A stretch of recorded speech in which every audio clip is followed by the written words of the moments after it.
Good evening, everybody. This is the Exercise, Science, and Culture Show. This is episode 9. I'm Matt Hines, and today I want to talk to you all about mindful eating. By mindful eating, I'm referring to having some sense of awareness for how your body feels when you're eating, recognizing the tastes, observing the textures and colors, the smell, taking a moment to appreciate how that meal came to be from farm to your table. This sort of interaction can be really important in developing a positive relationship with food.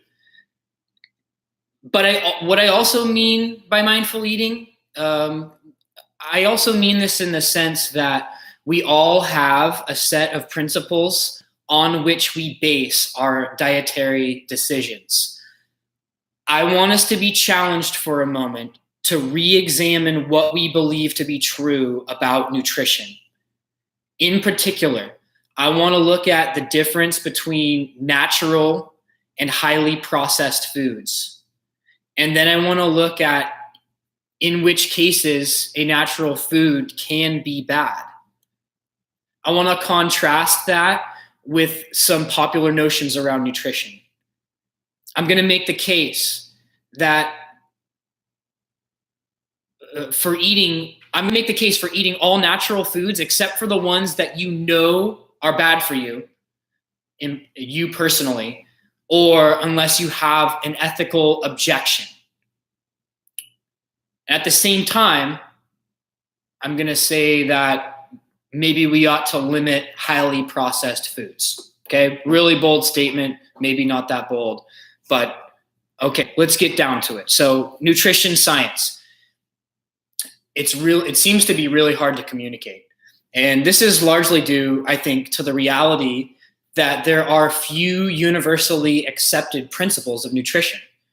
Therefore, there's much left up to interpretation when choosing how to eat.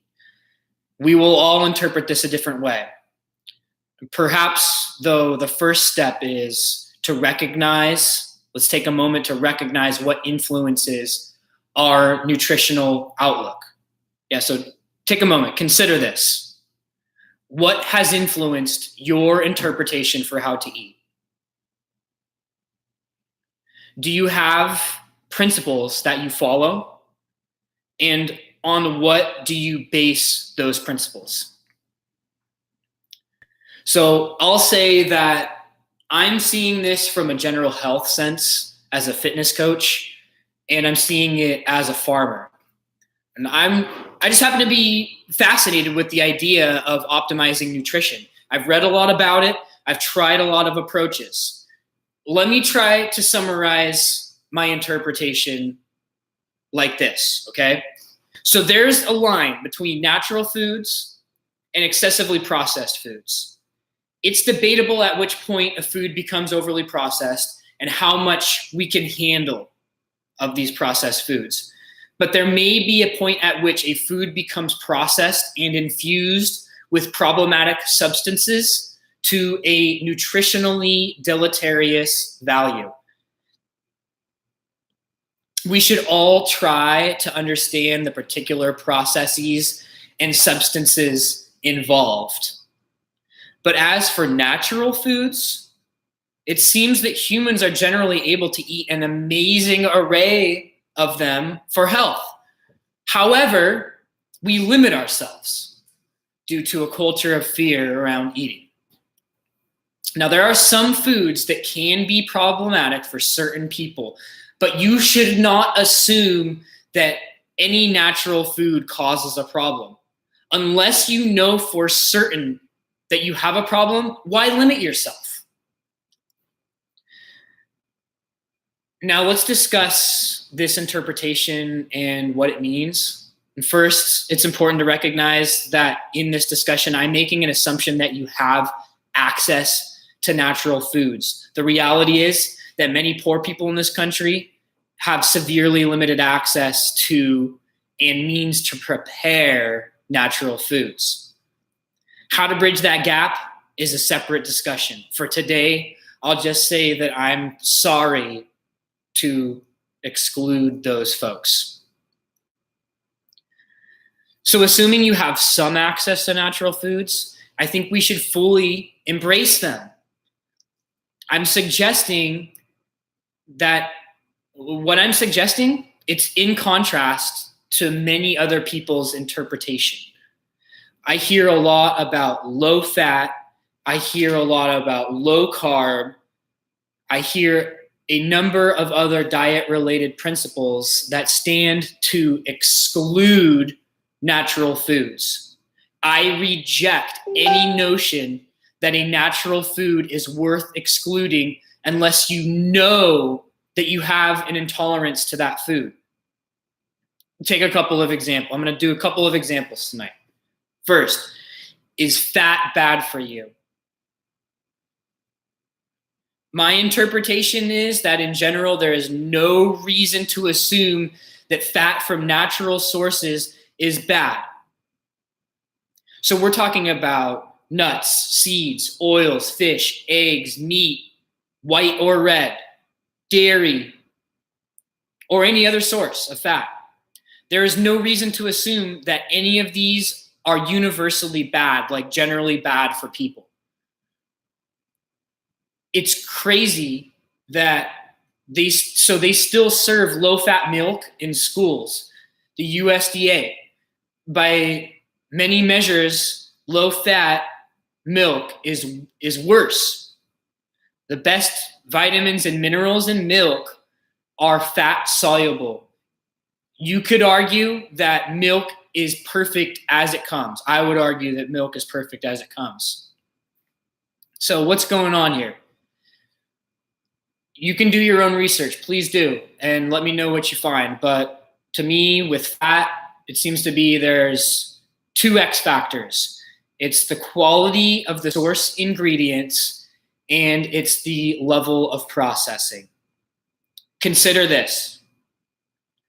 Is the fat content from animals who ate a nutritious diet more nutritious for us as compared to animals who ate a less nutritious diet? If they grazed wild instead of tightly penned, does that affect the nutrition in their fat? Well, I'm not sure, but you can take a look at this report titled Nutritional Benefits of Higher Welfare Animals. I will add a link to the show notes. And they talk about how perhaps this relationship is significant. The other factor is processing. And for this, I'll refer you to a Healthline publication titled Are Vegetable and Seed Oils Bad? The takeaway that I got from this is that fats broken down into polyunsaturated or trans fats and fats from poorly fed animals can be problematic. They act as a stressor. They cause oxidation in our body. So in general, every other type of fat can be good for you, including saturated fat. There are cases of people who are sensitive to fat, but unless you know you have a sensitivity, I see no reason to shy away from natural fats. What about carbs? Are carbs bad for you? From my readings, the answer is no. Carbs are not bad for you. Too many carbs may be bad for you.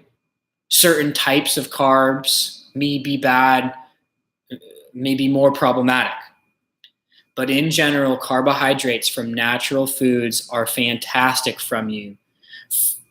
Fruit, dairy, cereals and grains, vegetables and tubers, nuts, anywhere you find carbs in nature.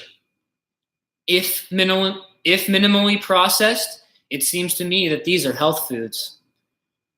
More processed carb-rich foods, these seem to be riskier. more so for those who have a lower metabolism. The effect on our blood sugars may be deleterious. They can negatively affect our gut health as well. Highly refined carbs, when the simple sugars are isolated, these can be very risky for gut health, sense of satiation, and insulin levels. Refined sugars, they may be worth limiting, from what I have read. And for more on this, you should do your own research, but I'll take you to Dr. Rhonda Patrick at foundmyfitness.com. You can look at her research. However, in general, I'll say this: carbs from whole foods can be great for you. You gonna tell me this isn't health food? You gonna tell me this isn't health food? You gonna tell me this isn't health food? I just can't buy it. I just can't buy that. You're telling me that the loaf of bread that I got, locally sourced grain here in Maine, cooked right here in Maine the day that we get it at the farmer's market, absolutely delicious bread. When somebody tries to tell me that that's not health food, I have a hard time with that. So you can come at me with a rebuttal, please do. But I'm just saying, look, and unless you are celiac, for instance, or know for sure that you have a sensitivity, there is no reason to exclude natural carb foods. So there are other examples that we could go over, but this is the idea. Knowing the difference between a natural and a processed food. Knowing the quality of the source and gaining an understanding for your own body.